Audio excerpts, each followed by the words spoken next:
It always begins the same way, late at night, in a quiet neighborhood. Maybe there's snow or rain or just a dead, still silence. The kind of silence where even the walls seem to hold their breath. And then, a knock. Not loud, not frantic, just a slow, measured tapping, as if the one knocking already knows you're going to open the door. People who have survived these encounters all say the same thing. It felt like the knocking wasn't on the door. It was inside their head. You walk toward the door. You don't know why. Every instinct screams at you to stay away, but your feet move anyway. You peek through the curtain, and there they are. Children, always children. A boy and a girl, 2 boys, sometimes 3. They have soft voices, wear old-fashioned clothes, and hold their hands politely. And their eyes are not eyes at all, just endless black, like the universe looking back at you. They say, "Let us in." They never shout, they never beg. They state it as if the invitation is already yours to give. This is the moment where most people slam the door shut, but some don't. Their stories are the reason you're here. Tonight, we unravel the most chilling modern paranormal phenomenon of the last century, the black-eyed kids. Who are they? What do they want? And what happens when you let them in? This is their story. Before we dive into the modern cases, you have to understand something. Black-eyed kids didn't begin in the 1990s. They go back centuries. Every culture has whispered about them. In Old English villages, they were called midnight orphans. In Ireland, the pale children. In Japan, there are legends of Kurome no Kodomo, dark-eyed children who visit travelers and ask to be invited in to warm themselves by the fire. Those who refused were stalked. Those who accepted were found lifeless. Among Native American tribes, stories exist of childlike mimic spirits, beings that wear the shape of children but have no souls. Different continents, different languages, but the same descriptions. Pale skin, a monotone voice, black eyes, and a request for an invitation, always accompanied by a sense of primal terror. It's as if humanity remembers them instinctively, even after thousands of years. But the world truly heard of them in 1996. This is the case that ignited the modern legend. Journalist Brian Bethel was sitting in his car outside a movie theater in Abilene, Texas.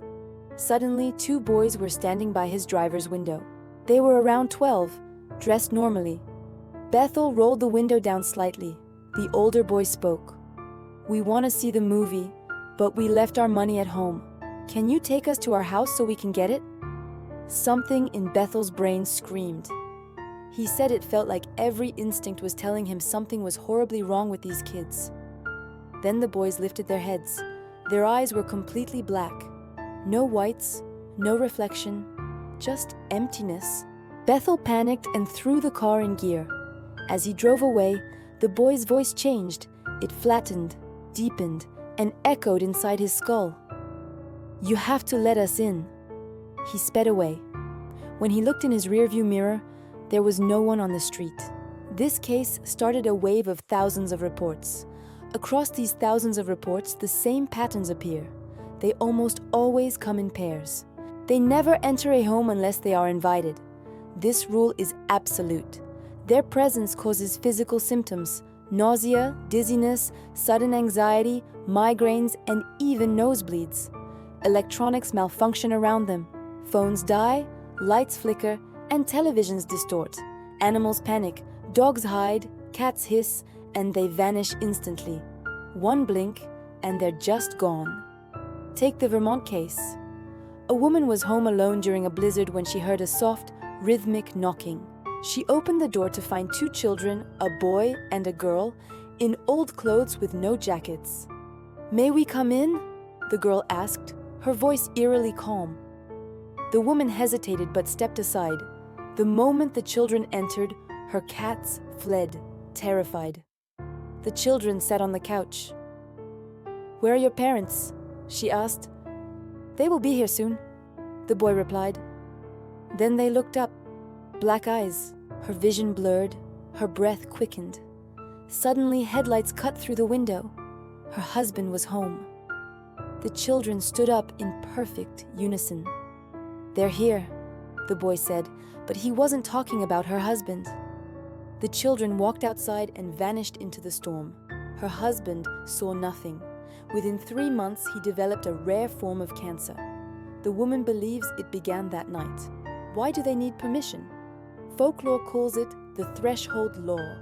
Certain beings cannot enter a home without conscious human consent. Your invitation might give them access to your life force, or it could be a psychological breach, opening your mind to their influence. Whatever it is, the rule stands. If you never let them in, they can't harm you. But what happens to those who do? A family in West Texas reported an encounter in 2011. A knock, late at night. 2 kids asking to use the phone. The father let them in. The moment they entered, the room felt darker, the air heavy. They sat at the dining table, then lifted their heads. Black eyes. The father felt paralyzed as the older child said, "Thank you for letting us in." Minutes later, the father's nose began bleeding. His wife felt dizzy. Their dog howled under the bed. Then the children stood up, said, "Our ride is here," and walked outside to a black sedan with tinted windows.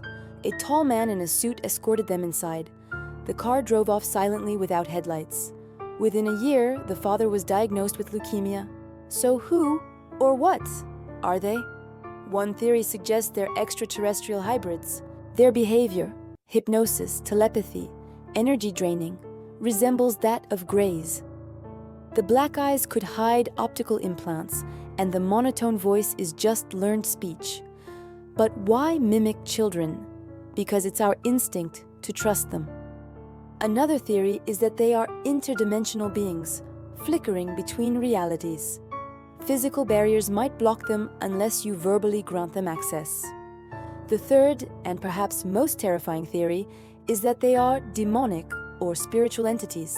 The invitation rule, the soulless eyes, the overwhelming dread, it all matches ancient accounts of malevolent presences.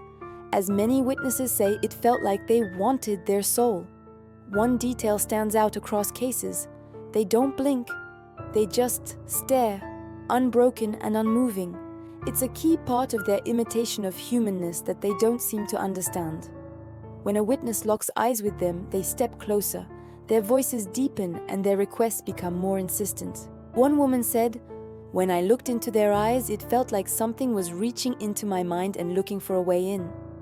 Perhaps the invitation isn't about physical entry, but mental access. The most disturbing story comes from England in 2014. A couple heard knocking and found a boy and a girl at their door. The mother noticed their strange eyes, but let them in anyway. Within minutes, the father became violently nauseous. The mother's nose began bleeding, and all the lights in the house exploded. The children turned to the couple and said, "Your kindness will be remembered." They walked out to a black car where 2 tall men were waiting. 3 months later, the father died of a sudden brain hemorrhage. The mother developed chronic migraines and claimed she could still hear knocking every night. If there is one universal truth in every encounter, it's this: never let them in. Do not open the door. Do not talk to them. Do not look into their eyes. And above all, do not invite them in, because once you do, they may never truly leave your life. Somewhere out there, in the dark, they still wander, waiting, watching, knocking, and if one night you hear that soft tapping, remember this story and do not answer. Thanks for watching, and don't forget to subscribe for more strange stories.